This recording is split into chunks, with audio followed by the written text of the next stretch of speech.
ચાર વાતો કરી, ચાર ભક્તિના માર્ગ બતાયા. તમે સુખી કેવી રીતે થાવ અને સુખના માર્ગ કેટલા છે અને શું કરવાથી તમારા દેવ રાજી થાય ને બોલતા થાય ને મેં એવા માર્ગ બતાયા. એટલે પૂછવા વાળા પૂછશે, કહેવા વાળા કે છે. પણ જો તમે અહીંયા આવતા હોય તો તમારી શ્રદ્ધા વિશ્વાસ ભાવ અંદર જે ભક્તિ છે ને એ તમારા દેવ પ્રત્યે ઓછી થવી ના જોઈએ. ભટકા વાળા માણસ આવશે પણ ભટકાઈ ના જતા.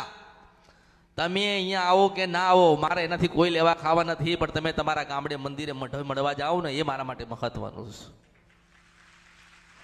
તમે તમારી ચાવણ માતાને મળવા જાઓ ને એ મારા માટે મહત્વનું છે.